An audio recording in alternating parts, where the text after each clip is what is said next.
Hello दोस्तों, आप सभी को हमारे यूट्यूब चैनल अभिनव क्लास से मोस्ट वेलकम है दोस्तों। तो दोस्तों ये वीडियो है बिहार दरोगा प्रैक्टिस सेट नंबर 171 नंबर का प्रैक्टिस सेट है दोस्तों। इससे पहले आप लोगों को 170 प्रैक्टिस सेट मिल चुका है। अगर आपने नहीं देखा है तो डिस्क्रिप्शन में उसका लिंक है, वहाँ जाके देख सकते हैं दोस्तों। तो दोस्तों आज का जो वीडियो है, आज का आपका जीके स्पेशल वीडियो है। जो पिछले वीडियो था जीएस स्पेशल था, लेकिन आज जीके स्पेशल वीडियो है। तो ये आपके लिए इंपॉर्टेंट है। इसमें 50 क्वेश्चन आंसर जो एमसीक्यू बेस्ड डिस्कस करेंगे, प्रीवियस ईयर और कुछ नए क्वेश्चन भी शामिल किया हूँ। ये सारे जीके का क्वेश्चन होगा और बहुत ही इंपॉर्टेंट है। लेट नहीं करते हुए चलते हैं पहला क्वेश्चन पर। पहला क्वेश्चन दोस्तों स्क्रीन पे आ गया है। क्वेश्चन में पूछा गया कि वेतन निधि सिद्धांत का प्रतिपादन किसके द्वारा किया गया था। वेतन निधि सिद्धांत का प्रतिपादन किसके द्वारा किया गया था। इंपॉर्टेंट क्वेश्चन है दोस्तों। इस तरह के क्वेश्चन जो है कि बिहार दरोगा में इकोनॉमिक्स से जो अगर बात करेंगे 3 से 4 क्वेश्चन दिया जाता है। मैं हर वीडियो में 2 से 3 क्वेश्चन शामिल करता हूँ। देखिए 4 ऑप्शन है आपके सामने, आपको राइट आंसर बताना है। तो जे.आर. हिक्स जो है दोस्तों, ये थे वेतन नीति के सिद्धांत का प्रतिपादन किया था, यानी इनको जनक भी कहा जाता है। बढ़ते हैं आपका 2 नंबर क्वेश्चन पर। नेक्स्ट यहाँ क्वेश्चन 2 नंबर का आ चुका है। कीमत प्रक्रिया किसके एक विशेषता है। जो कीमत प्रक्रिया है किसका एक विशेषता है दोस्तों। 4 ऑप्शन दोस्तों। तो कीमत प्रक्रिया एक विशेषता है पूंजीवादी अर्थव्यवस्था। किसका है, पूंजीवादी अर्थव्यवस्था का है। तो यहाँ से ए ऑप्शन यहाँ सही है। तो आपको पूंजीवादी अर्थव्यवस्था यहाँ पे याद रखना है। बढ़ते हैं नेक्स्ट क्वेश्चन 3 नंबर पर। 3 नंबर का क्वेश्चन है। इसमें पूछा गया है दोस्तों 11वीं पंचवर्षीय योजना में निम्न में से किस मॉडल पर आधारित थी। जो 11वीं पंचवर्षीय योजना है दोस्तों, किस मॉडल पर आधारित था। तो दोस्तों ये था प्रोफेसर सी रंगराजन समिति के आधार पर, यानी कि यहाँ पे जो है सी ऑप्शन क्वेश्चन का राइट आंसर हो जाएगा 3 नंबर का। और दोस्तों अगर इस चैनल पे पहली बार आए हैं तो प्लीज़ चैनल को सब्सक्राइब कर लीजिएगा और बेल आइकन प्रेस कर लीजिएगा, ताकि सबसे पहले आपको नोटिफिकेशन मिल जाए और आपका जो एग्जाम है दोस्तों, एग्जाम की तैयारी बेटर होता जाए। बढ़ते हैं आपका 4 नंबर क्वेश्चन पर। नेक्स्ट यहाँ पूछा गया 4 नंबर में दोस्तों, एल के झा समिति का संबंध किस कार्य क्षेत्र से है। जो एल के झा है दोस्तों, इसका संबंध किस क्षेत्र कार्य क्षेत्र से है। तो एल के झा जो संबंधित है दोस्तों, ये आपका अप्रत्यक्ष कर से संबंधित है। तो इस क्वेश्चन का जो राइट आंसर है यहाँ पे बी ऑप्शन सही है, अप्रत्यक्ष कर। बढ़ते हैं आपका 5 नंबर क्वेश्चन पर। नेक्स्ट क्वेश्चन दोस्तों ध्यान देने योग्य क्वेश्चन है 5 नंबर का। वर्तमान में कितने कंपनियों को क्रमशः महारत्न तथा नवरत्न का दर्जा प्राप्त है। यहाँ पे देखिए महारत्न और यहाँ पे देखिए नवरत्न का दर्जा प्राप्त है। तो इसी क्रम में आंसर भी आपको दिया जाएगा। तो यहाँ अगर देखिए दोस्तों महारत्न कंपनी, तो महारत्न कंपनी दोस्तों जो है ये 10 है और नवरत्न कंपनी 14 है। तो यहाँ पे देखिए 10 जो है ये क्या है, महारत्न कंपनी के श्रेणी में है और नवरत्न जो है 14। तो यानी सी ऑप्शन इस क्वेश्चन का राइट आंसर होगा। ये दोनों को आपको पर्टिकुलर याद रखना है, क्योंकि कभी कभी ऑप्शन को यहाँ पे घुमा दिया जाएगा। बढ़ते हैं आपका 6 नंबर क्वेश्चन पर। नेक्स्ट यहाँ पे पूछा गया दोस्तों 6 नंबर में, भारत में ऊर्जा क्षेत्र में अक्षय ऊर्जा स्रोत का योगदान कितना है। भारत में ऊर्जा क्षेत्र में अक्षय ऊर्जा स्रोत का योगदान कितना है दोस्तों। तो अक्षय ऊर्जा स्रोत का जो योगदान है ये 21% है। कितना है, 21%, यानी 21% इसका योगदान है। तो यहाँ से आपका ए ऑप्शन सही है। बढ़ते हैं आपका 7 नंबर क्वेश्चन पर।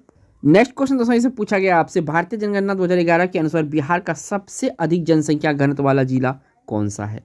तो देखिए इसमें सबसे अधिक घनत्व वाला जिला पूछा गया है, बिहार के बारे में है ये। तो आप सभी को ये पता होगा दोस्तों, ये जो शिवहर जिला है यहाँ का जनसंख्या घनत्व सबसे अधिक है इन ऑप्शन में। तो यहाँ क्वेश्चन जो है आपको डी ऑप्शन सही करना है। बढ़ते हैं आपका 8 नंबर क्वेश्चन पर। नेक्स्ट क्वेश्चन दोस्तों इसमें पूछा गया आपसे, चैलेंजर गर्त का संबंध किस महासागर से। ये जो चैलेंजर गर्त है दोस्तों, इसका संबंध किस महासागर से है। तो इसका संबंध दोस्तों चैलेंजर गर्त का जो है ये प्रशांत महासागर से। किससे है, प्रशांत महासागर है। तो इस क्वेश्चन का जो राइट आंसर है ए ऑप्शन सही है। बढ़ते हैं आपका 9 नंबर क्वेश्चन पर। नेक्स्ट यहाँ आप लोगों के लिए क्वेश्चन है 9 नंबर में, भारत में किस प्रकार के चट्टानों में सर्वाधिक हीरा पाया जाता है। सर्वाधिक हीरा किस प्रकार के चट्टानों में पाया जाता है। यहाँ देखिए 4 ऑप्शन आपके सामने है। तो जो सबसे ज़्यादा जो चट्टाने में सर्वाधिक हीरा पाया जाता है, यहाँ पे हीरा की बात चल रहा है, तो सबसे ज़्यादा हीरा आपका विध्यन चट्टान में पाया जाता है। किस में पाया जाता है, विध्यन चट्टान में पाया जाता है। तो इस क्वेश्चन का यहाँ पे राइट आंसर बी ऑप्शन सही है। बढ़ते हैं आपका 10 नंबर क्वेश्चन पर। नेक्स्ट यहाँ पूछा गया दोस्तों, वर्ण तथा मूसी निम्न में से किसकी सहायक नदी है। वर्णा तथा मूसी किसकी सहायक नदी है। तो वर्णा तथा मूसी जो सहायक नदी है दोस्तों, ये है आपका कृष्णा नदी की सहायक नदी। किसकी नदी है, कृष्णा नदी की सहायक नदी है। इस क्वेश्चन का जो राइट आंसर है बी ऑप्शन यहाँ करेक्ट है। बढ़ते हैं आपका 11 नंबर क्वेश्चन पर। नेक्स्ट क्वेश्चन दोस्तों यहाँ पे पूछा गया 11 नंबर में, सिगार घाटी निम्न में से किस हिमालय का भाग है। सिगार घाटी जो है किस हिमालय का भाग है? तो सिगार घाटी जो है आपका दोस्तों ये आपका ट्रांस हिमालय का भाग है। किसका भाग है? ट्रांस हिमालय का ये भाग है सिगार घाटी। बढ़ते हैं आपका 12 नंबर क्वेश्चन पर।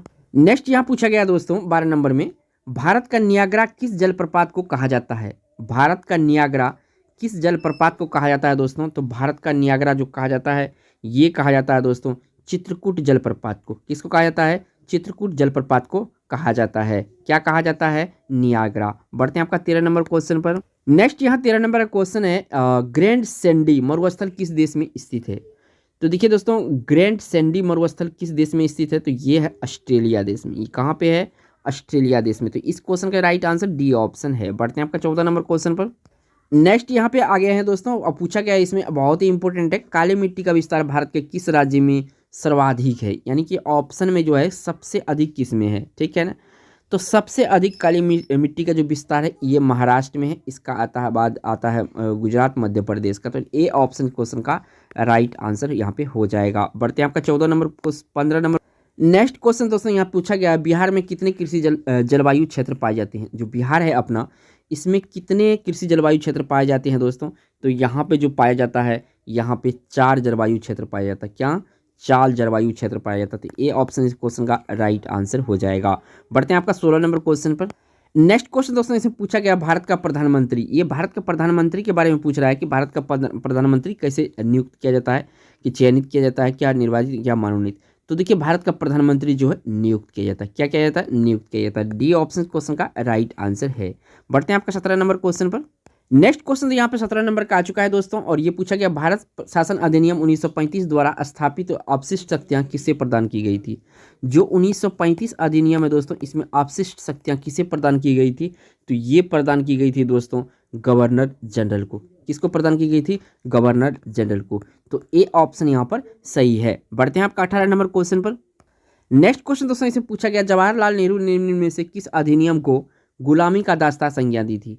जवाहरलाल नेहरू ने निम्न में से किस अधिनियम को गुलामी की संज्ञा दी थी दोस्तों? कौन सा अधिनियम? तो देखिए भारत शासन अधिनियम 1935 जो था इसको गुलामी का दास्ता कहा था। कौन कहा था?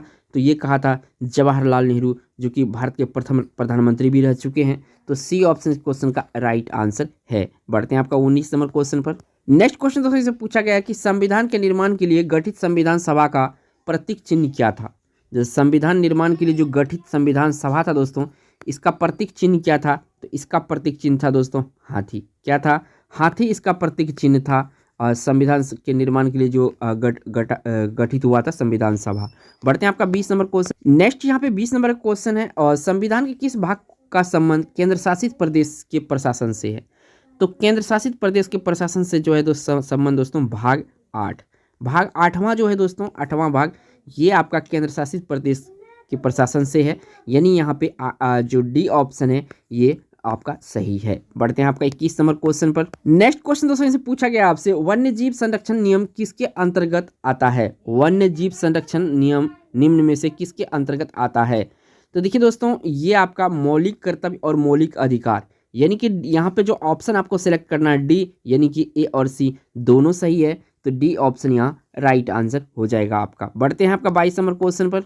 नेक्स्ट क्वेश्चन दोस्तों इसे पूछा गया आपसे, कल्याणकारी राज्य का उद्देश्य है। क्या है ये कल्याणकारी राज्य का उद्देश्य दोस्तों? तो देखिए अधिकतम लोगों का अधिकतम कल्याण करना जो है एक कल्याणकारी राज्य का उद्देश्य है। यानी बी ऑप्शन इस क्वेश्चन का राइट आंसर हो जाएगा। बढ़ते हैं आपका 23 नंबर क्वेश्चन पर। नेक्स्ट क्वेश्चन दोस्तों इसे पूछा गया आपसे, भारत के किस राष्ट्रपति को दार्शनिक राजा कहा है? राजा कहा जाता है या कहा है? तो देखिए दोस्तों दार्शनिक राजा अगर संज्ञा दिया है तो इसको दिया है डॉक्टर राधा कृष्णन को। किसको दिया गया है? डॉक्टर राधा कृष्णन जी को दिया गया है। क्या आपका दार्शनिक राजा कहा गया है। बढ़ते हैं आपका 24 नंबर क्वेश्चन पर। नेक्स्ट क्वेश्चन दोस्तों यहाँ पे आ चुका है, और ये 24 नंबर क्वेश्चन है, भारतीय संविधान के किस अनुच्छेद में पंचायती राज संस्थान का प्रावधान है? पंचायती राज्य का संस्थान का प्रावधान किस अनुसूची या अनुच्छेद या आर्टिकल में है दोस्तों? किस आर्टिकल में है? तो ये आर्टिकल जो है आपका अनुच्छेद 40 जो है इसमें आपका पंचायती राज से संबंधित प्रावधान है। यानी कि सी ऑप्शन क्वेश्चन का राइट आंसर हो जाएगा। बढ़ते हैं आपका 25 नंबर क्वेश्चन पर। नेक्स्ट क्वेश्चन दोस्तों ये भी पंचायती राज से संबंधित क्वेश्चन है, इंपॉर्टेंट है। यदि पंचायत को भंग किया जाता है तो उसका चुनाव कितने समय के भीतर कराया जाना अनिवार्य है, यानी कि अगर पंचायत को भंग किया जाता है तो उसका चुनाव कितने समय में किया जाना है। तो देखिए दोस्तों 6 माह के भीतर फिर से चुनाव करना अनिवार्य है, यानी कि सी ऑप्शन क्वेश्चन का राइट आंसर हो जाएगा। बढ़ते हैं आपका 26 नंबर क्वेश्चन पर। नेक्स्ट क्वेश्चन दोस्तों इसे पूछा गया आपसे, किस समिति ने भारत में लोकपाल की नियुक्ति का सुझाव दिया था। किस समिति ने भारत में लोकपाल की नियुक्ति का सुझाव दिया था दोस्तों। 4 ऑप्शन है, तो ये दिया था प्रशासनिक आयोग सुधार समिति। कौन दिया था। प्रशासनिक आयोग सुधार समिति ने लोकपाल नियुक्ति का सुझाव दिया था। तो इस क्वेश्चन का जो राइट आंसर है यहाँ पर डी ऑप्शन सही है। बढ़ते हैं आपका 27 नंबर क्वेश्चन पर। नेक्स्ट क्वेश्चन दोस्तों इसे पूछा गया है इसमें 27 नंबर में, सर्वप्रथम किस राज्य में संपूर्ण विधानसभा चुनाव ईवीएम मशीन द्वारा कराया गया था। तो यहाँ पे पूछा गया दोस्तों सबसे पहले नहीं पूछा है, यहाँ पे पूछा गया कि संपूर्ण विधानसभा चुनाव जो ईवीएम मशीन द्वारा किया गया था, तो ऐसा करने वाला पहला राज्य गोवा था दोस्तों। कौन सा। गोवा। यहाँ पे जो पहली बार यहाँ पे ईवीएम से पूरा गोवा जो है कि विधानसभा का चुनाव हुआ था ईवीएम मशीन द्वारा। बढ़ते हैं आपका 28 नंबर क्वेश्चन पर। नेक्स्ट क्वेश्चन दोस्तों इसे पूछा गया आपसे, पन्नालाल घोष का संबंध किस वाद्य यंत्र से है। जो पन्नालाल घोष है इसका संबंध किस वाद्य यंत्र से है। तो इसका संबंध बांसुरी से। किससे। बांसुरी से। बांसुरी से एक पर्सन आपको याद रखना है इसमें, जो आपका हरि प्रसाद है, हरि प्रसाद चौरसिया है, ठीक है। हरि प्रसाद चौरसिया जो है ये भी दोस्तों एक बांसुरी वादक है। तो इनके बारे में भी याद रखें, क्योंकि एग्जाम में ये भी पूछा जाता है कि जो हरि प्रसाद चौरसिया है जी हैं क्या बजाते हैं या क्या किस वाद्य यंत्र से संबंध रखते हैं, क्योंकि ये पूछा हुआ क्वेश्चन है, मैं आपको ऑप्शनल में बता रहा हूँ। बढ़ते हैं आपका 29 नंबर क्वेश्चन पर। नेक्स्ट क्वेश्चन दोस्तों इसे पूछा गया है 29 नंबर में, राष्ट्रीय कैडेट कोर एनसीसी की स्थापना किस वर्ष की गई थी। राष्ट्रीय कैडेट कोर एनसीसी की स्थापना जो किया गया था दोस्तों, ये किया गया था आपका 1948 में, यानी ए ऑप्शन यहाँ पर सही है। बढ़ते हैं आपका 30 नंबर क्वेश्चन पर। नेक्स्ट क्वेश्चन दोस्तों इसे पूछा गया है, विश्व रेड क्रॉस दिवस कब मनाया जाता है। विश्व रेड क्रॉस दिवस कब मनाया जाता है दोस्तों। तो यहाँ पे जो 8 मई है दोस्तों, 8 मई को विश्व रेड क्रॉस दिवस मनाया जाता है। तो बी ऑप्शन क्वेश्चन का राइट आंसर हो जाएगा। बढ़ते हैं आपका 31 नंबर क्वेश्चन पर। नेक्स्ट क्वेश्चन दोस्तों इसे पूछा गया है, ग्रीन बुक निम्न में से किस देश का सरकारी रिपोर्ट या प्रकाशन का नाम है। तो किस देश का ये सरकारी रिपोर्ट है ग्रीन बुक दोस्तों। तो ईरान और इटली दोनों का है। तो यहाँ पे आपको डी ऑप्शन सही करना है दोस्तों, बी एवं सी दोनों। बढ़ते हैं आपका 32 नंबर क्वेश्चन पर। नेक्स्ट क्वेश्चन दोस्तों इससे पूछा गया है, संयुक्त राष्ट्र संघ के किस अंग को दुनिया का पुलिस मैन कहा जाता है। तो किस संघ के किस अंग को कहा जाता है दोस्तों। तो ये जो आपका सुरक्षा परिषद है, सुरक्षा परिषद, इसी को कहा जाता है दुनिया का पुलिस मैन। बढ़ते हैं आपका 33 नंबर क्वेश्चन पर। नेक्स्ट यहाँ पे पूछा गया है दोस्तों 33 नंबर में, कांची के मुक्तेश्वर मंदिर का निर्माण किस शासक के द्वारा कराया गया था। जो कांची का मुक्तेश्वर मंदिर का निर्माण है दोस्तों, ये किस शासक के द्वारा कराया गया था दोस्तों। तो ये किया गया था नंदी वर्मन सेकेंड के द्वारा। किसके द्वारा। नंदी वर्मन सेकेंड के द्वारा जो है दोस्तों कांचीपुरम मंदिर का निर्माण किया गया था। तो यहाँ से आपको बी ऑप्शन क्वेश्चन का राइट आंसर है। बढ़ते हैं आपका 34 नंबर क्वेश्चन पर। नेक्स्ट क्वेश्चन दोस्तों इसे पूछा गया है, मेगास्थनीज ने भारतीय समाज को कितने भागों में विभाजित किया था। मेगास्थनीज का दोस्तों फेमस बुक जो है ये आपका इंडिका है। क्या है ये। इंडिका। तो इसको भी याद रखना दोस्तों, इंडिका जो है फेमस बुक है, इसके बारे में अक्सर पूछा जाता है, इसका राइटर के बारे में। तो याद रखना है जो मेगास्थनीज लिखा गया तो बुक है इसके द्वारा इंडिका है। बट इसका जो राइट आंसर है दोस्तों, कितने भागों में विभाजित किया था मेगास्थनीज ने। तो टोटल जो किया गया था ये आपका 7 भागों में विभाजित किया गया था मेगास्थनीज के द्वारा भारतीय समाज को। बढ़ते हैं आपका 35 नंबर क्वेश्चन पर। नेक्स्ट यहाँ पे दोस्तों पूछा गया आपसे 35 नंबर में, स्वामी विवेकानंद के द्वारा बेलूर मठ की स्थापना कब की गई थी। स्वामी विवेकानंद के द्वारा बेलूर मठ की स्थापना कब की गई थी दोस्तों। तो बेलूर मठ की जो स्थापना स्वामी विवेकानंद जी के द्वारा किया गया था, ये किया गया था 1897 ईस्वी में। कब किया गया था। 1897 ईस्वी में। बढ़ते हैं आपका 36 नंबर क्वेश्चन। नेक्स्ट यहाँ पे पूछा गया है दोस्तों, भारतीय राष्ट्रीय कांग्रेस के किस अधिवेशन में मौलिक अधिकार की मांग की गई थी। यहाँ पे मौलिक अधिकार की मांग की गई थी, तो एक कौन सा कांग्रेस का अधिवेशन था। तो जो अधिवेशन है दोस्तों, इसमें अधिवेशन संख्या जो है आपका 46वां अधिवेशन जो है दोस्तों, इसमें मांग किया गया था मौलिक अधिकार को। ठीक है, तो सी ऑप्शन क्वेश्चन का राइट आंसर है। बढ़ते हैं आपका 37 नंबर क्वेश्चन पर। नेक्स्ट क्वेश्चन दोस्तों यहाँ पे पूछा गया 37 नंबर का है, किस गवर्नर जनरल के कार्यकाल के दौरान नेटिव एक्ट को पारित किया गया था। नेटिव एक्ट को पारित किया गया था, ये किस गवर्नर जनरल का कार्यकाल था दोस्तों। तो ये जो था ये था आपका लॉर्ड नॉर्थब्रुक।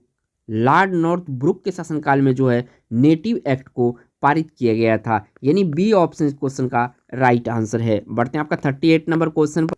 नेक्स्ट क्वेश्चन दोस्तों 38 नंबर शो हो गया है। मैं एक क्रांतिकारी के रूप में कार्य करता हूँ, कथन है। किसका कथन है दोस्तों ये? मैं एक क्रांतिकारी के रूप में कार्य करता हूँ, तो ये कथन है दोस्तों जवाहरलाल नेहरू का। किसका कथन है? जवाहरलाल नेहरू का। सी ऑप्शन क्वेश्चन का राइट आंसर है। बढ़ते हैं आपका 39 नंबर क्वेश्चन। नेक्स्ट क्वेश्चन दोस्तों यहाँ पूछा गया है कि भारत छोड़ो आंदोलन के दौरान बिहार के किस जिले को आपराधिक जिला घोषित किया गया था? बिहार के किस जिले को आपराधिक जिला घोषित किया गया था दोस्तों? यहाँ पे जो घोषित किया गया था वो था आपका सारण जिला। सारण जिला को जो है भारत छोड़ो आंदोलन के दौरान जो है आपराधिक जिला घोषित किया गया। तो इस क्वेश्चन का जो राइट आंसर है यहाँ से बी ऑप्शन सही है। बढ़ते हैं आपका 40 नंबर क्वेश्चन पर। नेक्स्ट यहाँ पे क्वेश्चन पूछा गया दोस्तों, विजयनगर साम्राज्य पर शासन करने वाला शासकों का क्रम क्या है? ये अक्सर एग्जाम में पूछा जाता है दोस्तों कि जो विजयनगर साम्राज्य है इसका शासन करने वाला शासकों का सही क्रम क्या है? तो देखिए अगर सही क्रम की बात करेंगे दोस्तों तो यहाँ पे आपको पहला नंबर, दूसरा नंबर, तीसरा नंबर पे रखना पड़ेगा। तो पहला नंबर पर है दोस्तों संगम, दूसरा पे है सुलूब, तीसरा पे है तुलूब और चौथा पे है आरवीडू, यानी कि बी ऑप्शन सही है। आपको इतना तो कम से कम याद रहेगा, संगम आरवीडू, तो आप टिक कर दीजिएगा। पहला संगम है और लास्ट का है आरवीडू, तो यहाँ पे बी ऑप्शन क्वेश्चन सही है। ये हाई लेवल का क्वेश्चन है दोस्तों, अक्सर एग्जाम में दो या एक क्वेश्चन इस तरह के शामिल करता है। बढ़ते हैं आपको 41 नंबर क्वेश्चन पर। नेक्स्ट क्वेश्चन दोस्तों इसे पूछा गया आपसे, निम्नलिखित में से किस मुगल शासक ने हिंदू मंदिरों को तोड़ने का आदेश दिया था? हिंदू मंदिर को तोड़ने का आदेश कौन सा मुगल दिया था दोस्तों? मुगल शासक दिया था। ये दिया गया था दोस्तों औरंगजेब के द्वारा। किसके द्वारा? औरंगजेब के द्वारा। और दोस्तों एक बात और पूछा जाता है कि किसके शासनकाल में सबसे ज़्यादा हिंदू सैनिक था दोस्तों? तो ये था इसी के शासनकाल में, औरंगजेब के शासनकाल में, क्योंकि अक्सर एग्जाम में पूछा जाता है ये बात। बढ़ते हैं आपका 42 नंबर क्वेश्चन पर। नेक्स्ट क्वेश्चन दोस्तों इसमें पूछा गया है 42 नंबर में, निम्नलिखित में से विद्रोह तथा प्रभावित क्षेत्र में से किसका मिलान सही नहीं है? इसमें मिलान किसका सही नहीं है? देखिए फकीर विद्रोह बंगाल बिल्कुल सही है, अहोम विद्रोह असम बिल्कुल सही है, चौहार विद्रोह झारखंड दोस्तों ये गलत है, तेभागा विद्रोह बंगाल। देखिए यहाँ पे भी जो दोस्तों चौहार विद्रोह है ना, ये भी आपका यानी कि पश्चिम बंगाल में जो है ये हुआ था, यानी पीबी इसका राइट आंसर है, पश्चिम बंगाल इसका राइट आंसर हो जाएगा। तो सी ऑप्शन इस क्वेश्चन का राइट आंसर होगा। बढ़ते हैं नेक्स्ट क्वेश्चन जो कि 43 नंबर क्वेश्चन है। नेक्स्ट क्वेश्चन दोस्तों इसे पूछा गया 1857 की क्रांति के लेखक क्रांति को लखनऊ में दबाने वाला ब्रिटिश नायक कौन था? जो 1857 का क्रांति था दोस्तों भारत में, इसको लखनऊ में दबाने वाला कौन सा ब्रिटिश नायक था? तो दोस्तों यहाँ पे जो नायक था ये था आपका कैंपबेल। कैंपबेल ने इसको दबा दिया था। सी ऑप्शन क्वेश्चन का राइट आंसर है। बढ़ते हैं आपका 44 नंबर क्वेश्चन पर। नेक्स्ट क्वेश्चन दोस्तों इसे पूछा गया आपसे, किस सिख धर्मगुरु ने गुरुमुखी लिपि का आरंभ किया था? किस सिख धर्मगुरु ने गुरुमुखी लिपि का आरंभ किया था? तो गुरुमुखी लिपि का जो आरंभ किया गया था दोस्तों, ये किया गया था गुरु अंगद ने। कौन किया था? गुरु अंगद ने किया था। बी ऑप्शन क्वेश्चन का राइट आंसर हो जाएगा। बढ़ते हैं आपका 45 नंबर क्वेश्चन पर। नेक्स्ट क्वेश्चन दोस्तों इसे पूछा गया है, गांधी एरविन पैक्ट कब हुआ था? जो गांधी एरविन पैक्ट है दोस्तों ये कब हुआ था? तो ये हुआ था मार्च 1931 में। कब हुआ था? मार्च 1931 में जो है गांधी एरविन पैक्ट हुआ था, यानी डी ऑप्शन क्वेश्चन का राइट आंसर है। बढ़ते हैं आपका 46 नंबर क्वेश्चन पर। नेक्स्ट क्वेश्चन दोस्तों इसे पूछा गया है, वर्तमान में भारत में कुल कितने राष्ट्रीयकृत या केंद्रीकृत बैंक है? यहाँ पे वर्तमान की बात चल रहा है दोस्तों, तो याद रखिएगा ये करंट का क्वेश्चन हो गया। तो वर्तमान में जो 12 बैंक है ये राष्ट्रीयकृत बैंक के दर्जा में है। किसमें कितने बैंक है? 12 बैंक है। याद रखना आपको, इंपॉर्टेंट इकोनॉमिक्स टाइप का क्वेश्चन ही अक्सर पूछा जाता है। बढ़ते हैं 46 नंबर क्वेश्चन पर। नेक्स्ट क्वेश्चन दोस्तों इसे पूछा गया है कि यूएनडीपी ने अपनी पहले मानव विकास रिपोर्ट किस वर्ष प्रकाशित की थी? यूएनडीपी ने पहली मानव विकास रिपोर्ट किस वर्ष प्रकाशित किया था दोस्तों? तो ये किया गया था इसके यूएनडीपी के द्वारा 1990 में। कब किया गया था? 1990 में किया गया था, आपको याद रखना है। बढ़ते हैं आपका 48 नंबर क्वेश्चन पर। नेक्स्ट क्वेश्चन दोस्तों यहाँ पे पूछा गया है कि थर्ड पिलर पुस्तक के लेखक है, यानी कि थर्ड पिलर जो दोस्तों पुस्तक लिखा गया है ये किसके द्वारा लिखा गया है? तो थर्ड पिलर पुस्तक जो लिखा है दोस्तों ये लिखा है रघुराम राजन जी के द्वारा, और ये भूतपूर्व जो है आरबीआई के गवर्नर थे ये दोस्तों। ये ऑप्शन सही है। बढ़ते हैं आपका 49 नंबर क्वेश्चन पर। नेक्स्ट क्वेश्चन दोस्तों इसे पूछा गया, निम्नलिखित में से कौन पर्यावरण में शामिल है? निम्नलिखित में से कौन पर्यावरण में शामिल है? तो देखिए भूमि, पौधा, पशु ये सभी शामिल है। तो आपको यहाँ से डी ऑप्शन टिक करना, क्योंकि ये सारे जो है ये तीनों ऑप्शन जो ऊपर का दिया हुआ ये पर्यावरण में शामिल है। बढ़ते हैं इस वीडियो का लास्ट क्वेश्चन जो कि 50 नंबर का होता है। नेक्स्ट क्वेश्चन दोस्तों इसे पूछा गया, आल्प्स पर्वत के विस्तृत क्षेत्र से संबंधित देश कौन है? आल्प्स पर्वत के विस्तृत क्षेत्र से संबंधित कौन सा देश है दोस्तों? तो यहाँ पे फ्रांस और स्विट्जरलैंड जो है ये आल्प्स पर्वत के विस्तृत क्षेत्र में से संबंधित है। तो यानी डी ऑप्शन क्वेश्चन का राइट आंसर है। दोस्तों आप लोग अगर यहाँ तक वीडियो देख लेंगे, आप लोगों को तहे दिल से धन्यवाद। आपका 50 इंपॉर्टेंट क्वेश्चन आपको तैयारी करवा दिए हैं इस वीडियो में दोस्तों। और वीडियो अच्छा लगा तो एक लाइक जरूर कीजिएगा, और चैनल पर नए हैं तो चैनल को प्लीज़ सब्सक्राइब जरूर कीजिएगा दोस्तों। थैंक्स फॉर वॉचिंग दोस्तों।